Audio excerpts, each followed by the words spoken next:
You are standing in a sunlit kitchen, maybe watching your grandmother or an elderly neighbor move across the room. Suddenly, a shadow flashes past the double-paned window, a sparrow dropping onto the cedar fence rail. In that exact fraction of a second, her entire physical posture changes. Her breathing locks in her chest. Her right hand, holding a dish towel, freezes mid-wipe. She doesn't speak. She doesn't call out. Instead, she executes a microscopic, almost imperceptible shift of her weight, stepping half an inch to the left to match the wooden floorboard she knows will not creak. You have likely witnessed this 1,000 times without realizing its weight. You think it is just a casual glance at nature, but beneath that sudden stillness lies an ancient, calculated ritual, an unspoken pact between generations of women and the wild things outside that most of us are entirely blind to. Most people look at an elderly woman standing by her kitchen window and see a simple, domestic moment of quiet retirement. We dismiss it as idle pastime, a harmless hobby like knitting or tending houseplants. We assume she is just enjoying a pretty color or a cheerful chirp while she waits for the kettle to whistle. But if you slow down and watch closely, you realize something profoundly eerie is happening. Here's what most people don't realize. The moment a bird lands in the yard, an intricate subconscious behavioral choreography instantly activates. It isn't random. It's an instinctive, highly refined survival protocol. When a cardinal touches down on the feeder, an older woman's body reacts before her conscious mind can even register the visual input. Her shoulders drop to release tension, her eyes narrow just enough to calculate distance and wind drag. She adjusts her breath so that her chest doesn't heave, neutralizing any sudden visual expansion that might startle the visitor. Why? Because over decades of patient, unhurried observation, a profound realization settles into the human nervous system. The wildlife in your yard is watching you just as closely as you are watching them. We look at backyard birds as separate from us, foreign, wild entities visiting our space. But to a seasoned observer who has spent 30 years looking out the exact same kitchen window, the yard is an extension of the living room. Every bird that lands is an individual entity carrying a specific history, a specific mood, and a specific message. When an elderly woman freezes at the sight of a finch, she's executing a silent cross-species communication protocol. She's learned the hidden dialect of the fence line, and once you learn to see the secret ritual, your entire perception of suburban life shatters, revealing a hidden theater of behavioral anthropology happening right outside your glass. This matters because it exposes a vanishing bridge between human consciousness and the natural world. In our hyperdigital, fast-paced modern lives, we've lost the capacity for deep stillness. We rush past our yards, blind to the complex drama unfolding in the hedges. But the older generation holds a masterclass in patience that we are actively letting slip away. By the end of this journey, you will never look at an elderly relative or neighbor standing by a window the same way again. You will start to decode the micro-movements, the breath-holding pauses, and the invisible boundaries they maintain. You will realize that the quiet observation taking place in kitchens across the world is the last remaining outpost of true interspecies diplomacy. If you have ever stared out your window and felt a sudden, inexplicable sense of connection with the wildlife outside, take a moment right now to hit that subscribe button. Join us as we look past the surface of everyday life and uncover the hidden psychological codes running right beneath our feet. Let us step into the secret ritual of the kitchen window. To understand the secret ritual, you have to look at the physics of the freeze. When an elderly woman spots a bird in her yard, her initial physical response is absolute, statue-like immobilization. In behavioral anthropology, this is known as a predatory reset. Inverted, instead of hunting, the human becomes a safe, non-threatening fixture of the landscape. Picture a typical afternoon. The sun is angling through the glass, casting warm bars of light across the linoleum. The kettle is heating up on the stove. There is a gentle, domestic rhythm to the house. Then, a dark shape cuts across the upper left quadrant of the window frame. A mourning dove lands on the wrought iron patio chair. Instantly, movement ceases. Watch the hands. The fingers stop curling around the dish towel. The torso locks upright. In this microsecond, a complex psychological calculation occurs. The human brain suppresses its natural startle reflex. We are hardwired to flinch or track sudden movements, but decades of living alongside backyard birds have rewired these older observers. They understand a fundamental law of avian psychology. Motion equals danger. Think about the sensory experience of this moment. The sound of the kitchen is muffled as total focus locks onto the visual plane outside. The motion of the room drops to zero. The visual contrast between the moving background of swaying tree branches and the absolute stillness of the human silhouette creates a safe harbor. Birds have panoramic vision. They register the slightest twitch of a human silhouette against a bright window as a potential hawk strike or mammalian ambush. By freezing, the observer effectively renders herself invisible, transforming from a noisy, unpredictable predator into a neutral background object. This isn't passive watching, it's an active, disciplined exercise in biological camouflage. The frozen stance is the first and most critical gatekeeper of the ritual, establishing a zone of absolute safety before any interaction can even begin. Once the frozen stance is established, the second phase of the ritual begins, the calibration of gaze and energy. Most people assume that watching birds is a one-way street. We look at them, they do what they do. But seasoned backyard observers know that staring directly into a bird's eyes is an act of aggression. If you walk up to a window and press your face against the glass, eyes wide with excitement, every bird on the feeder will scatter in a panic. They interpret direct, unblinking eye contact as the signature of a climbing predator. But watch an older woman at her window. Notice where her eyes are focused. She rarely looks directly at the bird's head. Instead, her gaze is soft, unfocused, resting on the middle distance just beneath the bird's feet. On the edge of the branch, the texture of the bark, the angle of the wing. This soft focus lowers the perceived threat level. It's an evolutionary language built on shared vulnerability. Think about the psychological shift that occurs here. The human is intentionally lowering her predatory posture, signaling through body language that her territory is a sanctuary. In return, the birds alter their behavior. They stop their frantic scanning.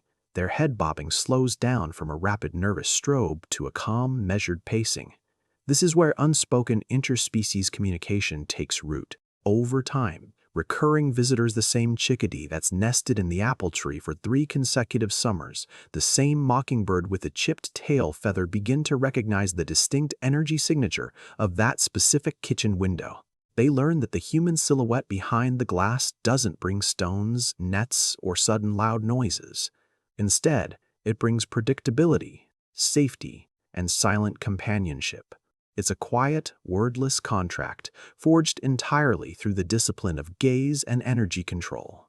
The kitchen window isn't merely an architectural feature, it's a command center. In behavioral terms, it serves as a boundary zone, a safe threshold separating the chaotic, unpredictable outside world from the controlled, warm interior of the home. Examine how older women naturally organize their living spaces around this vantage point. The kitchen sink, the counter where the morning coffee is poured, the small wooden chair by the sill. These are strategically positioned to provide an unobstructed 180-degree tactical view of the backyard theater. When you stand at a kitchen window, you're operating behind a protective technological barrier. Glass. Glass changes the psychological dynamic completely. It allows the human to observe every detail of avian politics, the territorial disputes over suet blocks, the frantic feeding rushes, the delicate courtship dances, without altering the outcome through direct interference. Notice the microhabits associated with this command center. The window is kept scrupulously clean in specific spots, not the whole pane, just the exact eye-level viewport where the light hits the feeder best.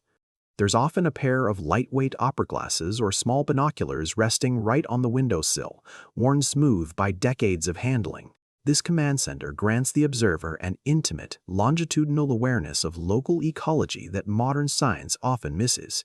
She knows which bird is missing its mate before the migration season ends.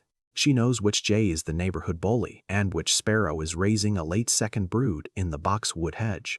The kitchen window becomes a lens focusing down an entire lifetime of observational wisdom, turning a patch of suburban grass into a rich, interconnected soap opera of survival, loyalty, and generational turnover. The third layer of the secret ritual is entirely auditory and physical, the mastery of domestic acoustics. Birds possess an extraordinary auditory range, far more sensitive to high-frequency pressure waves and sudden vibrations than human ears. A slammed cupboard, a heavy boot heel hitting a hardwood floor, or the sharp scrape of a chair leg can send an entire flock exploding into the canopy in terror. Watch an experienced backyard observer move through her kitchen when birds are active at the feeder. Her movements are marked by an astonishing, unconscious economy of physical force. When she walks across the kitchen floor, her weight distribution shifts. She steps heel to toe, rolling her foot gently to dissipate the vibration before it travels through the joists to the exterior deck or patio. If she needs to open the pantry door, she doesn't yank the handle. She guides it open with a slow, steady pull, catching the latch before it can click shut. This is a learned domestic discipline. It's a physical translation of respect for the sonic ecosystem outside. Consider the sensory environment, the background hum of the refrigerator, the low hiss of running water, the quiet ticking of the wall clock. These continuous low-amplitude sounds create an acoustic blanket. Within this blanket, the sudden, sharp noises of daily life stand out like gunshots to a bird's ears.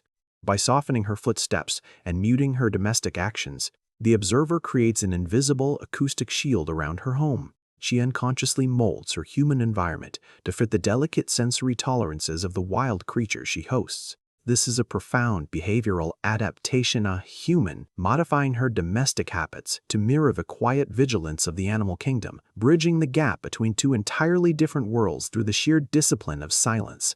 Beneath the quiet observation and the acoustic discipline lies a deeper psychological driver, a fierce, instinctual urge to protect the vulnerable. If you watch an older woman at her window long enough, you'll eventually notice a distinct shift in her demeanor. A sudden leaning forward, a sharp intake of breath, a tightening of the jaw. This happens when an underdog enters the yard.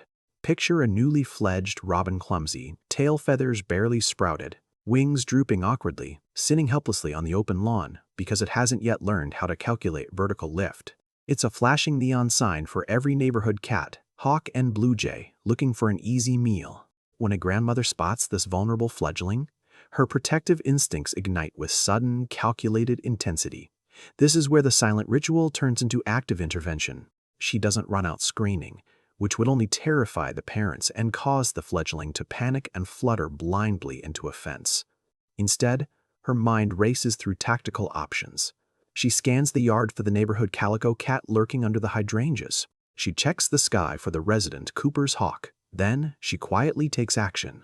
She might step to the back door, opening it with absolute calibrated slowness, and toss a handful of softened breadcrumbs or mealworms onto the patio stones away from the cat's ambush lane, drawing the fledgling into the protective shadow of the porch railing. Or she might firmly tap on the glass just enough to startle a stalking cat without frightening the bird. This protective impulse isn't random sentimentality.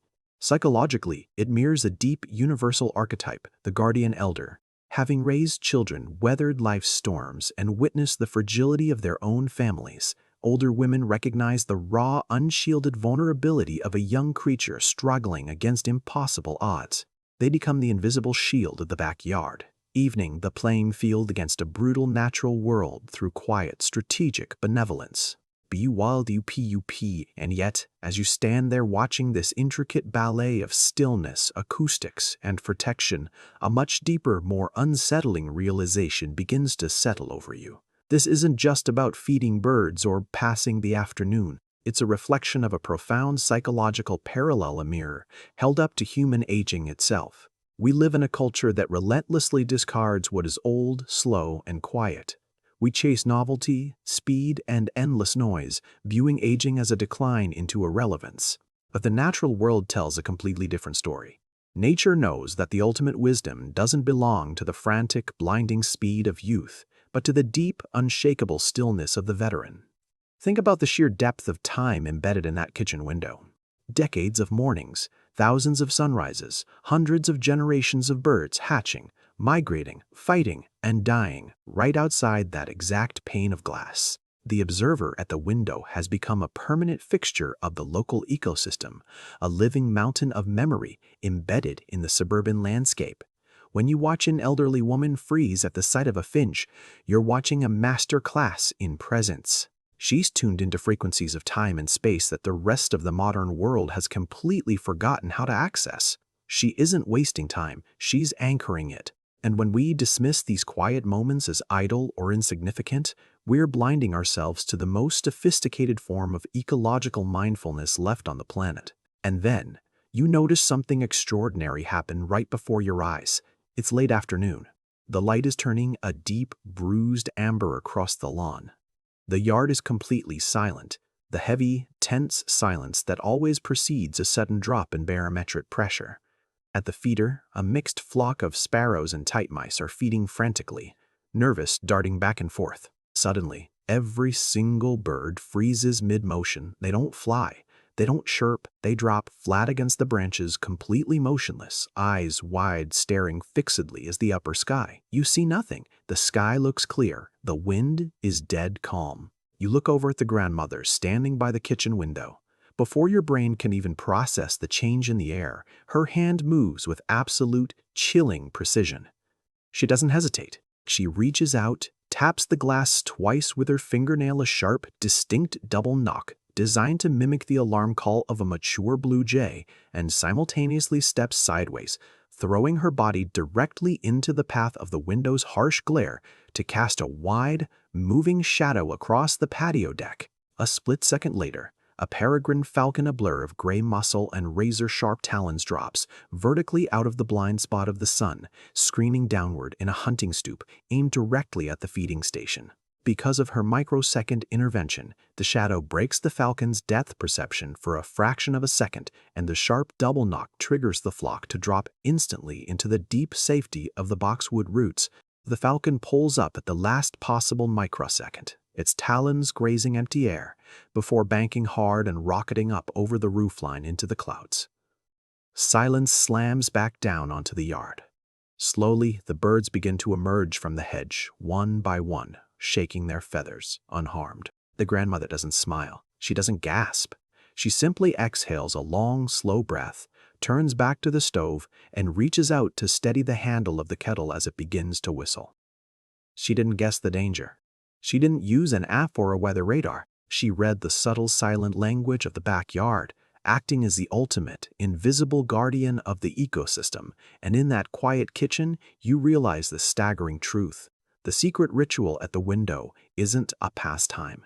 It's the invisible pulse keeping the wild world alive. You look down at the kitchen floorboards, feeling the subtle density of the wood beneath your shoes. The amber light fades from the lawn, and the yard settles back into the quiet shadows of evening. The illusion of a simple, mindless suburban routine is shattered forever. You look back toward the window. The reflection of the room fades into the gathering dusk, but the memory of that frozen stance, the breath-holding pause, and the silent protection remains etched in your mind. The next time you see an older person standing quietly by a window watching the birds outside, you won't walk past. You'll see the command center of a hidden world, the silent anchor of patience and survival, holding the edges of nature together right outside our glass. What is the most surprising thing you've ever noticed an older relative do when watching the wildlife in their yard? Drop your story in the comments below.